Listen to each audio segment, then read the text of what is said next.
वगैरह निकालते तो हमारे मंदिर को भी कई बार ढका जाते हैं, उनके आगे भी पर्दा करी जाती है ना। उस समय मंदिर के आगे पर्दा करना ठीक है ना, आप मस्जिदों के आगे भी पर्दा करना ठीक है। और देखो विवाद में शत्रुता बढ़ेगी, समाधान नहीं होगा। तो इसको मैंने पहले ही कहा, एक राष्ट्रीय पर्व की तरह मना चाहिए, हमारे राष्ट्रीय पर्व है।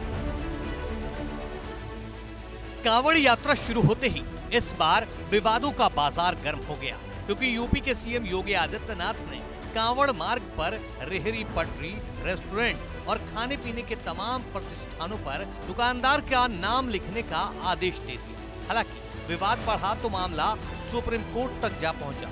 देश की सुप्रीम अदालत ने यूपी सरकार के इस आदेश को खारिज करते हुए दुकानों या रेहड़ी पटरी के आगे मालिक का नाम लिखने की बाध्यता को खत्म कर दिया।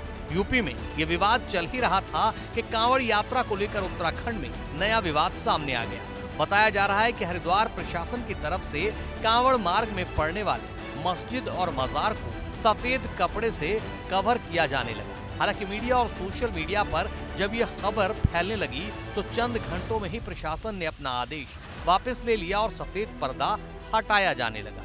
आदेश भले ही वापस ले लिया गया हो, लेकिन इसका इम्पैक्ट खत्म नहीं हुआ। यही वजह है कि प्रयागराज के संतों ने शासन प्रशासन के ऐसे किसी भी आदेश को एक सुर में गलत बताया है। जैसे उनके मस्जिदों के आगे पर्दा करना, ये करना, तो मैंने पहले ही कहा, जब उनकी ताजिया वगैरह निकालते तो हमारे मंदिर को भी कई बार ढका जाते हैं, उनके आगे भी पर्दा करी जाती है ना। उस समय मंदिर के आगे पर्दा करना ठीक है ना, आप मस्जिदों के आगे भी पर्दा करना ठीक है।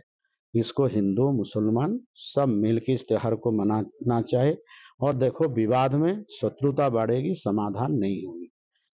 उसका स्वरूप भी विशाल होना ही है, तो भव्य होना ही है। जैसे आपके जो अयोध्या जी के जो है 500 वर्ष के बाद इतनी आलोकता, उनकी इतनी जो भव्यता ऐसी जो हुआ है, वो कांवड़ यात्रा की भी उस तरह से विशालता, ऐसी सब कुछ हो ही जाएगा। बड़ा पंचायती अखाड़ा के संतों ने कांवड़ यात्रा को राष्ट्रीय पर्व घोषित किए जाने की भी मांग की है।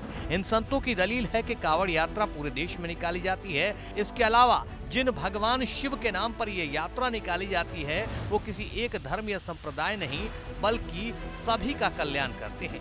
कांवड़ यात्रा के दौरान अलग अलग शहरों में हो रहे तोड़फोड़ को लेकर भी संतों का कहना है कि कांवड़ यात्रा को बदनाम करने के लिए कुछ लोग जानबूझकर शरारत कर सकते हैं, क्योंकि कांवड़ थामने वाला कोई भी व्यक्ति कभी हिंसा नहीं करता।